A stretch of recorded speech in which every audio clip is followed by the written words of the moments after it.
Bearcat Blitz time on the Believe Network. We're presented by Bet Online. I'm your host, Russ Heltman. He is my co-host, Neil Meyer of the Front Office News and Cincinnati Rivals. I am Russ Heltman, of course, of Cincinnati Bearcats on SI.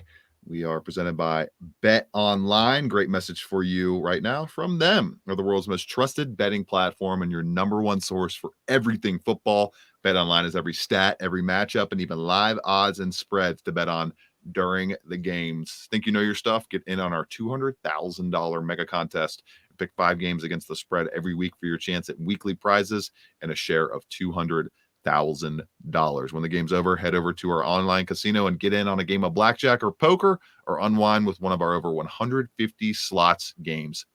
Head to the website today to get in on the action. Bet Online. The game starts here. And we get into a fun episode of Bearcat Blitz coming up. A lot to parse through over this week, including Bearcat hoops back in front of the media on Tuesday. They were talking about the upcoming season, had Wes Miller unfortunately announcing the season-ending injury for freshman forward Tyler McKinley, but a lot of positive stuff besides that from him, from Connor Hickman, the new point guard combo-ish player from Bradley, and veteran now Dan Skillings, who had some fun comments in his own right. We'll talk about that. We will look at the UCF game on defense, look at the UCF game on offense for UC, give a score prediction ahead of the matchup down south in Central Florida, and we will wrap up the show from there. First, though, let's get into the Hoops media takeaways here. Neil, I'll leave the floor to you, my man. Your number one takeaway from the Tuesday media session with Wes Miller, Connor Hickman, and Dan Skillings. Obviously, the headline is Tyler McKinley going down with his injury, unfortunately out for the season. But Neil, there are plenty of reasons to be excited about Bearcats basketball entering the season next month.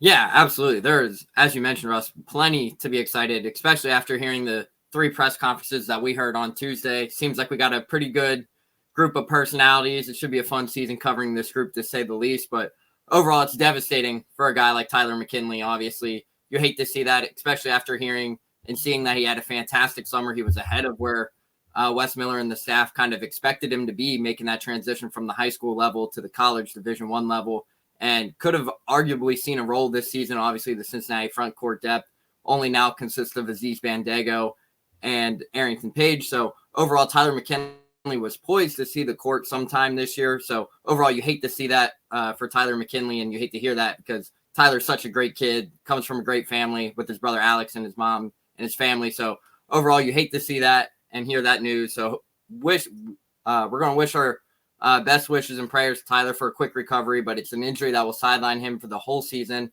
which is something you never want to hear.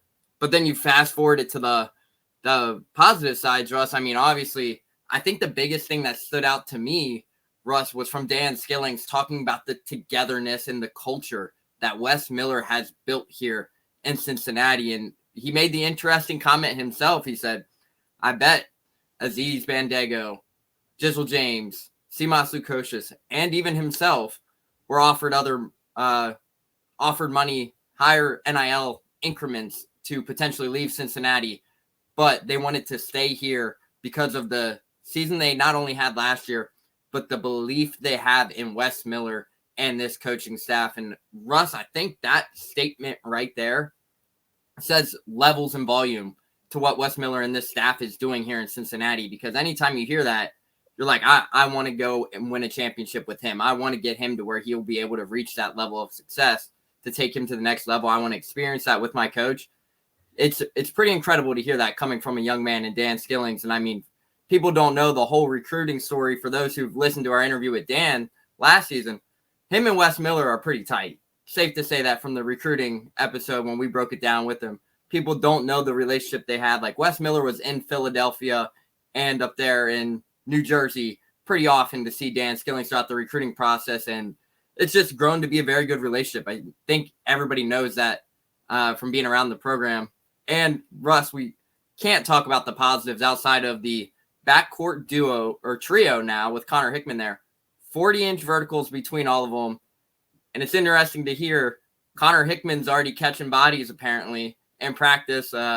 Overall, we've seen the vertical, but he made it known that he put a nice dunk on Rayvon Griffith earlier in the week, and he says he's coming for a couple other posters throughout the season in practice. So overall, that's a great sight to hear. But overall, the togetherness and the willing and the culture that these players are talking about, I think that's the biggest positive outlook to take from these this week's press conferences. Dan Skilling, it's funny because he was Wes's first headline recruit, the first guy to, as a top 100 player, to buy into Wes Miller's vision at Cincinnati was Dan Skilling's.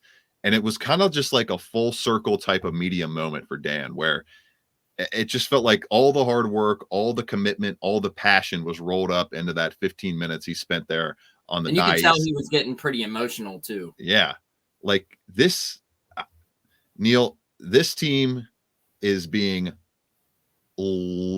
largely overlooked nationally right now, especially in the betting markets. I mean, you can get this team on Caesars Sportsbook at 300-1 to win the national title, right around 100 to 151 at most other sports books. If you like to bet it at betonline.ag, like they are being compared and put in the same breath national title chances as teams like Boise State and Wake Forest. This makes no sense to me, Neil. They're going to be a top 20 team all season long. They have the chemistry, the depth, and the gelling of as a roster that you could argue is better, as good as any team in the country in terms of their chemistry and the amount of time they spend on the floor together. You add in this coaching staff that's been, I wouldn't say necessarily upgraded. The coaching staff was really good last year, but it's as good, if not better, this year with Tim Buckley coming in to be the kind of shot doctor-esque guy that we'll credit acquire Scott Springer with the shot doctor nickname for Tim Buckley. But I don't think I could be more bullish on the ceiling for this team and this roster entering this season. I think they have a ceiling of national championship contending. I think they have a ceiling of going to the Final Four, of going to that national championship game in that weekend. It is that high for this team if they stay healthy, and health, obviously, a big theme of the press conference with Tyler McKinley going down. And that's the biggest takeaway for me, Neil, is the off-season, I should say, that Aziz Bandaogo has been able to have. Healthy, calm, cool, collected. No waivers to go through, no moving to go through. He's moved what, the last two off seasons before this. He moved from Akron to Utah State to Cincinnati. Those are major moves, like all across the country, pinging all around. Hasn't had to deal with that this year. No legal fully locked in. Well, yeah, like you mentioned, no waiver, knows he's going to be the focal point in the middle of this offense and defense for Cincinnati as the front court point of attack man at the rim. And how do they kind of mold this front court rotation around Aziz Bandaogo is the biggest takeaway for me. It sounds like he's going to be ready to roll. It sounds like us talking about him being a potential Big 12 Defensive Player of the Year candidate earlier this week is very much on the table from the comments that Wes Miller made surrounding Aziz and just his comfortability going into this season. And how does Arrington Page and the rest of that front court kind of slot in behind him is the biggest takeaway for me. But man, the front court is definitely where they are thinnest, but they are not lacking in wings, Neil. They are not lacking in guard talent. And these are just great problems to have if you're Cincinnati right now. I mean, coming off of that press conference, those 3 sessions, Neil, I didn't think I could get higher on this team in terms of their overall ceiling, but I legitimately believe, and people know, like I'll criticize these programs. I'll tell you, I'll shoot it to you straight exactly how I see it. This basketball program has a chance to win the national title in 2025 because of what they put together roster-wise and what they put together coaching staff-wise.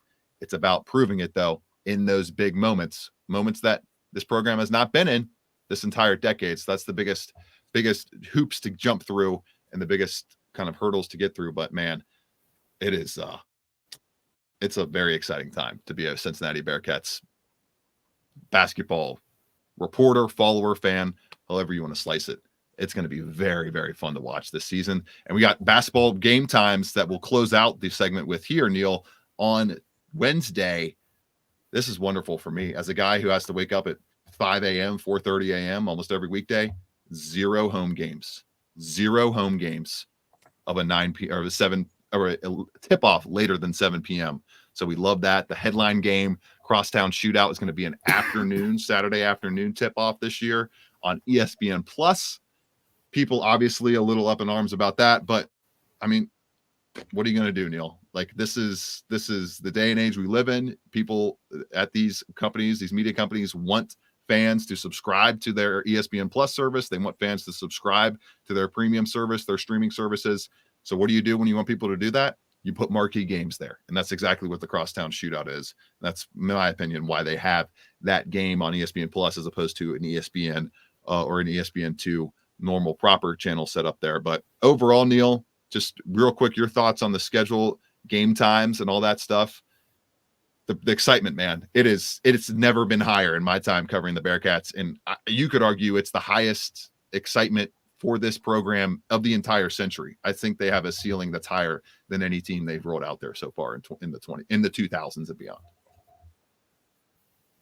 Yeah, overall, Russ, as you mentioned too, like this is a very interesting schedule too for Cincinnati because everybody already kind of knows what is slated to be out there for the schedule this season. Because you look down, you have the Ohio State scrimmage next week, which overall, while we're talking about the schedule, Russ, shout out to Wes Miller, Jake Diebler, Anthony Grant, and Sean Miller for getting involved in putting this together. It sounds like it's a pretty cool story. Anthony Grant and Jake Diebler played this charity game last year to really kind of get their mental health awareness out there and make that the key impact. It sounds like there was a call with Jake Diebler from Ohio State that he was kind of the head charge of getting these four together and even discuss maybe potentially having a whole night of college basketball under one arena here in the state of Ohio to support mental health. So overall, that was a huge thing, but it couldn't plan out that way because of NCAA rules. But overall, it's pretty cool to hear to say they were able to get all four of the coaches from the major Ohio teams to get involved in a charity scrimmage that really goes out and supports the mental health awareness. So overall, I think that was very, very cool to hear. But the schedule, Russ, honestly, you mentioned it. People are upset that Xavier is on the ESPN Plus, but overall, it's what you can do to fix that. You know what you can do to fix that if you're in town? You can go to the game. You can watch it with your two eyes in person. You can buy tickets, but it's also people don't really understand as you mentioned, the aspect of having to buy ESPN Plus because that game's on ESPN Plus because that is UC's provider for most basketball games. They have that contract with ESPN Plus. That's right. Why when it's a UC home game, ESPN gets to choose how it's distributed. Right. Mm-hmm.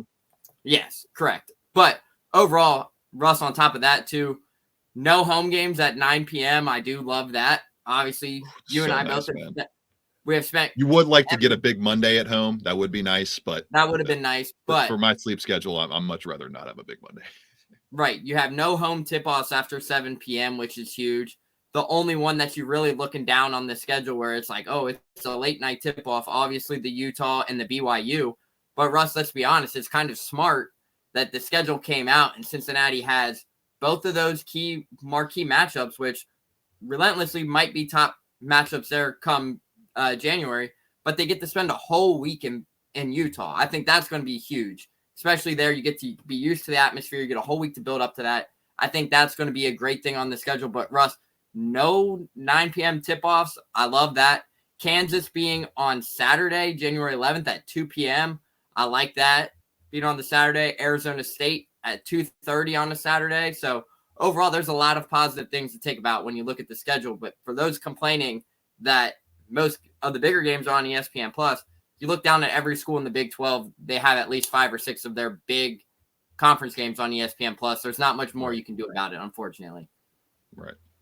That's the way the egg rolls. And we will roll into a break here before we get into the UCF and UC football matchup coming up this weekend on the road for the Bearcats. Before we do this break, I want to tell you about Cherry Bundy, one of our awesome new sponsors on the show. Cherry Bundy is a natural products and ingredients based drink. It's an awesome cherry tart based drink that's used as a great recovery medium for athletes and teams all over the country, including UC. Almost all of the Power 4 conference teams, including UC, have cherry Bundy in their locker rooms to recover after workouts. Tart cherries, one of the highest antioxidant fruits or vegetables in the world. They have great natural anti-inflammatory benefits that include reduced soreness, increased recovery.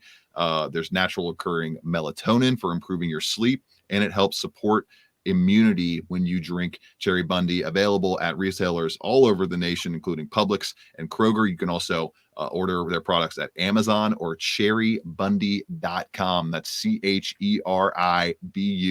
CHERIBUNDI. And Neil and I have tasted these multiple times. I've been using them after my workouts. It's like a little 8-ounce shot, essentially.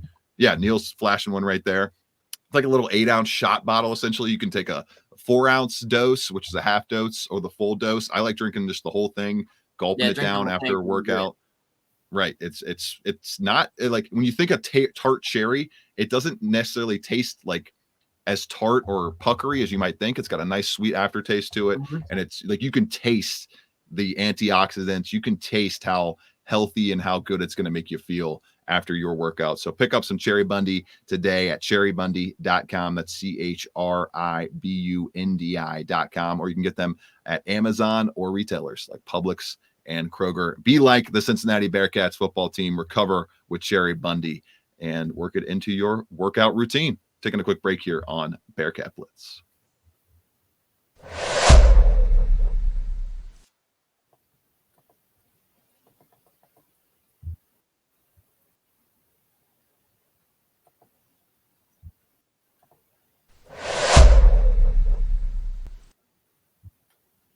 All right, Neil, UCF on deck next. And I can't believe I'm going to do it, but I'm ruining the end of the show a little bit here, but I think I'm going to end up picking the Bearcats once again. I picked them every single game this season.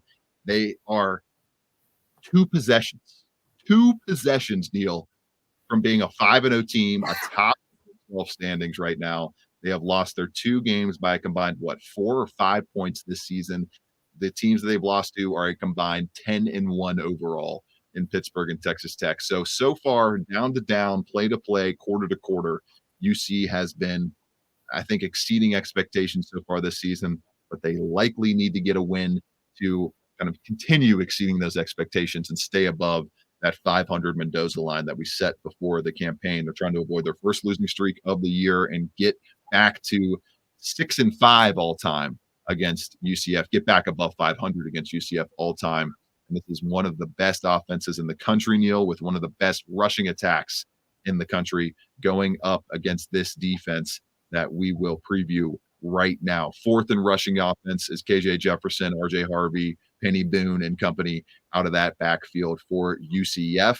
They currently hold a 57.3% chance to win this game on ESPN's matchup predictor. The betting line has cratered, Neil, from 7.5 points opening on Saturday, with UCF opening as a 7.5 point favorite, all the way down to Cincinnati as a 3-point underdog now in this game. Largely, to me, when we look at the defensive side of the football, UC has to find a way to slow down this rushing attack from a 6 yards per carry outfit to around 4.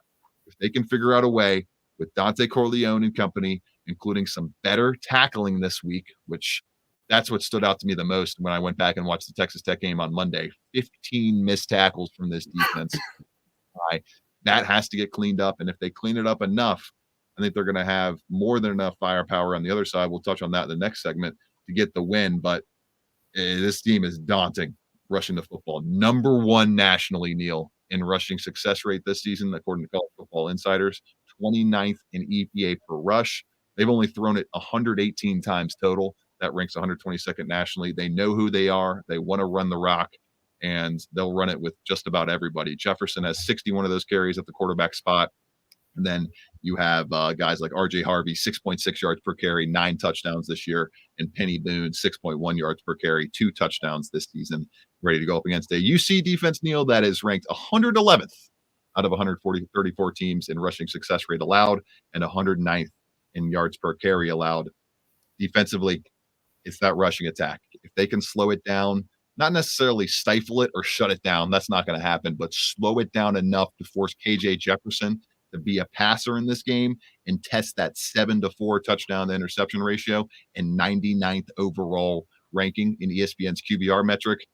That's how UC can pull this road upset.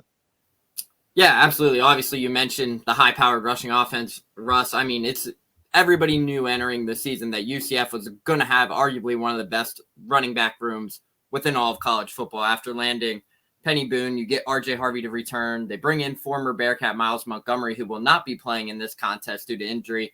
So overall, the rushing attack for Cincinnati, I think, or for UCF, is going to be the key focus here because, like you mentioned, Russ, you have to make KJ Jefferson throw the ball in this situation. You have to find a way to really make him beat you with his arm. Obviously, he is a physical specimen back there as the quarterback, 6'5", 250 pounds. They haven't seen a quarterback that big this season. They saw Donovan Smith, who Jared Bartlett saw a lot of similarities to KJ Jefferson when I spoke to him earlier this week, just because of the size and the frame. But overall, Russ, I don't know if you dug deep into it. RJ Harvey has had tremendous amount of success for Cincinnati over the past 2 years. 5 touchdowns. He finished last season with 186 yards for Cincinnati. 2022, he finished with 18 carries, 88 yards, and 2 touchdowns. So this is a guy who has had tremendous amount of success for Cincinnati. And like Taj Brooks, he's going to give you a very tough time. Scott Satterfield gave a lot of praise to Taj Brooks yesterday on Tuesday, saying, yeah, that guy's probably going to be playing in the league on Sundays. But he said RJ Harvey will also be one of those guys that will be playing on Sundays in the near future. And they got their hands full with him. They really do, because Cincinnati has struggled with the run this season. It's going to be interesting to see how does Eric Phillips, Dante Corleone, Darian Varner, Rob Jackson, whoever it might be there on the defensive line, find ways to get pressure. Will they send Jared Bartlett on a couple other things, delay blitzes, whatever that might be? It's going to be interesting. But when RJ Harvey has the ball, you cannot let him get into space. He's averaging 6.5 yards per carry roughly. And anytime a running back is that much yards per carry, means he's making people miss tackles. And Russ, you and I both know that he's doing just that. So if you let him get to the second level and you let him get those one-on-one matchups, hate to say it, he's probably going to make a guy miss in the process. But overall, for the offense of UCF, make KJ Jefferson uncomfortable. 7-4 touchdown to interception rate, as you mentioned. He's good for a turnover. I'll say it right now. He's good for 1 turnover. So when that opportunity comes for Cincinnati, you got to take it. But he's good for 1. He's good for 1. We saw it in the past. But they're good for 1. It's also great, too, Russ, because this defense has had 2 weeks to get healthy and prepare for UCF. Meanwhile, UCF had to go play Florida last week, and things didn't go in their favor. They're on the verge of a 3-game losing streak. So their offense is going to try and come out and try to find ways to really move the ball efficiently to start the game. And I think everybody knows they're probably going to try and get RJ Harvey probably 15 carries at least in the first half, 15 touches. So overall, you find a way to contain the run, make KJ Jefferson throw the ball. That's going to be the difference here. You got to have all hats around the ball when the ball is there in the run game. Big point of emphasis from Jake Golday in our conversation, UC linebacker this week, was the swarming to the ball. Got to swarm to the ball better. And you have to, like, as he mentioned, the whole defense, especially at the second and third level, has got to position themselves a little bit better to make plays, to get better angles, because RJ Harvey, he's going to force at least 5 missed tackles in this game. I would be shocked if he doesn't, Neil, because he's up to 27 missed tackles forced so far this season, has forced 5+ missed tackles in each of the last 3 games. So he is hitting his midseason stride, to say the least. That Jared Bartlett, when I spoke to him on Tuesday, also made the same kind of comment that Jake Golday did. He said pursuit to the ball is a no question. You have to pursue to the ball. You have to find ways to be around the ball. So overall, like you mentioned, Jake Golday, Jared Bartlett, 2 key pieces there on that defensive linebacker room. 2 players who could have big impacts on this game on Saturday, making it known that when RJ Harvey has the ball, got to be there, wrap him up, and take him down when the opportunity presents itself. No Xavier Townsend for UCF as well. They're kind of projected star wide receiver in their year and never really got going and entered the transfer portal before last week's game. So they're down a receiver. They're down Miles Montgomery as well. He's injured right now. Yeah, Brian Threats we'll get to in the next segment here in just a moment. Yeah, No, Miles Brian Montgomery Threats is as well. trending to be out for the year, is what reports are stating, due to a knee injury. Yeah, there you go. So we'll get to the offensive side of the ball after these messages right here on Bearcat Blitz.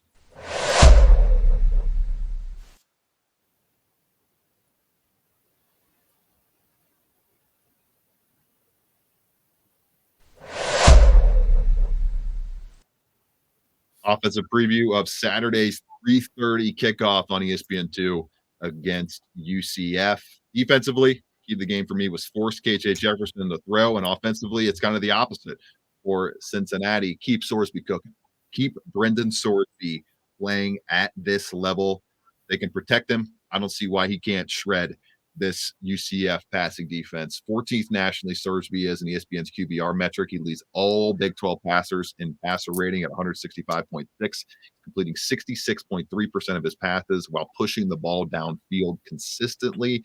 He's Neil playing as well as you could possibly expect Brendan Sorsby to play, considering he entered this summer in a quarterback competition. Well, it's it's looking like that was a kind of just a laughable competition at this point, considering he's a top 15 player in the country at this position.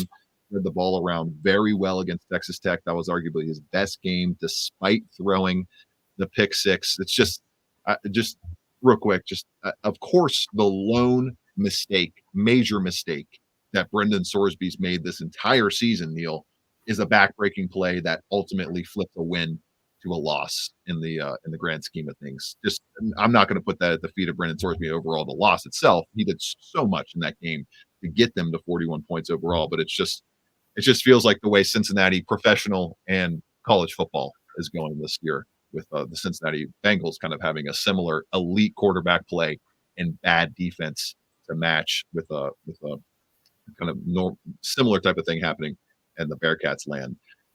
86 in the EPA per dropback allowed as UCF, 106th in dropback success rate. You can move the ball up and down the field on this passing unit. They just lost Neil Brian Threats, as we mentioned, to the transfer portal. He was their third best coverage grade player on the year and a high snap player at safety at that. I don't see how Cincinnati doesn't spam the pass button here. You obviously want to work in Corey Kiner, and you want to work in enough running to keep UCF guessing and keep UCF's offense off the field. But I like how UC's passing offense matches up in this game. I like their ability to get Joe Royer unlocked and unleashed in this game. And if they're going to key in on Hendo for the entirety of the afternoon, like Texas Tech did in their night matchup against UC a couple weeks ago, there's plenty of other options like Jamoy Mays, Tony Johnson, Sterling Burkhalter, all those guys that can make an impact. And it sounds like UC, after losing Corey Kiner to injury early on in the game against Texas Tech, is going to have Kiner available in this one. Neil, you and I saw him with a big old flak jacket around his rib cage. He was gutting through practice this week and practicing early on in the week, which is a great sign. I don't think they have to go crazy on the ground here. They, to me, just need to get 130, 140 yards on the grounds, get above that UCF average allowed of 90 yards total per game this season. They've been a great run defense UC has, but you could just chip away at it a little bit and smack them up and down the field in the pass game like many offenses have been able to do. I see UC getting the 30 points once again in this game. Yeah, absolutely, Russ. And it's a great thing you mentioned the UCF defensive line. They are a very good run stopping team, averaging just 90 yards, opponents averaging just 90 yards on the ground. But one thing that best rushing success rate allowed this season. One thing this defense does not do well, Russ, is get pressures to the quarterback. Just 3 sacks. No, I didn't mention that. Thank you, Neil. Yeah, just 3 sacks through the first 5 weeks of the season. The ranked last in the Big 12 overall for a team that had such high. Neil, you want to guess where that ranks nationally as well? Probably close to the bottom. 134th out of 134 teams. No team has sacked the quarterback less than UCF this year, which is interesting because they're a team under Gus Malzahn that's been known to get after the quarterback. Yeah, so overall, you look there at the defensive aspect, they really struggle to get pressure to the quarterback. This is a game where Brendan Sorsby could throw for 350, 3 touchdowns or even more because of how much time he could have in that pocket back there, especially with what sounds to be like a healthy offensive line coming back. Scott Satterfield alluded to that they should have everybody back this week with the only true questionable aspect being Cam Rutherford on the defensive side, which is a great sign for Cincinnati. You have the veteran offensive line. Really going to be a lot of time for Brendan Sorsby. I feel like they're in the pocket, but I think this could be a game where Brendan Sorsby could cook for 300-plus yards again, and I think that's going to be something that they really take advantage on there in the passing game. You mentioned getting Corey Kiner involved. It's going to be interesting to see his role coming off that injury and how much they try to use him or really kind of split carries. Nobody really knows yet, but it's going to be interesting to see what Cincinnati decides to do there, especially with the conditions down there in Orlando. But this is a UCF defense where it's highlighted by former Bearcat Deshaun Pace. He leads the team in tackles, 27. He's got 2 of the team's 5 interceptions. He's the heart and soul of the Knights defense. Everybody kind of knows that when you watch him on film, but Russ, it's going to be interesting to see how does Deshaun Pace play versus former team. Obviously, there might be a little bit animosity there. It's going to be interesting. Do they keep emotions in check? What happens on Saturday? But I think this is a game where, as you mentioned, Cincinnati should easily score 30 points in this one on the offensive side, especially with the way Brendan Sorsby's been playing lately. It's remarkable to see where people ranked him in the preseasons as one of the bottom Big 12 quarterbacks. Now he's one of the top naturally. So people are starting to take notice there, but I think this is a game where Brendan Sorsby can cook, and you have to continue to let him cook as well. Yeah, because he's playing like he should be a top first or second day draft pick at this point. That's what he's doing at 6'3", 250 pounds. I mean, he's prototypical NFL player, NFL production right now, and was ranked near the bottom of a lot of those preseason Big 12 quarterback rankings. 34-31, Neil. That's what I'm rolling with. I think Brendan Sorsby posts 300 yards and 3+ touchdowns again, stays very efficient, does not turn the ball over. UC does not turn the ball over in this one. They force a turnover on the other side by UCF, and that's enough to get an extra possession and get an extra little point total on the board to get the win on the road. I'm picking UC again here. I think I picked them every single game this season, but I think it's been justified. They are, like I mentioned, just a couple possessions away from making me correct every single one of those picks. Neil, what do you got? Your prediction? I got 38-34 in favor of Cincinnati. As you mentioned, Russ, I think it's going to be a high-scoring game, obviously due to the animosity, the rivalry between both teams. But the way Brendan Sorsby's right now, you got to believe that how do you pick against him, man? He's going to keep you in games. He's going to put you in position to win games. So overall, I'm going 38-34. Cincinnati gets their first victory over the Golden Knights since 2021. It is you gotta pull off some rough things. Some rough things have to go your way, which they have in 2 games so far for Cincinnati when your quarterback is playing as well as Brendan Sorsby is playing, and for you to not get wins in those scenarios. So we'll see if they can get some solid breaks this time around and continue getting great play from Brendan Sorsby. For Neil Meyer, I'm Russ Heltman. This has been Bearcat Blitz presented by Bet Online. And make sure to check out Cherry Bundy wherever you get your grocery shopping done. You can really get it anywhere. Amazon, Publix, Kroger, all over the country. Back at it after the UCF game next week right here on Bearcat Blitz. 6, Ritter to the end zone, looking for Pierce. Did he hang on? Yes. Touchdown. Back as I've been around. Here he goes again. Busts free. Jerome Ford down the sideline. Foot race. House call. Touchdown. 79 yards. Big one in the Peach Bowl. This is a big one too. And it's going to go all the way to the house on the first play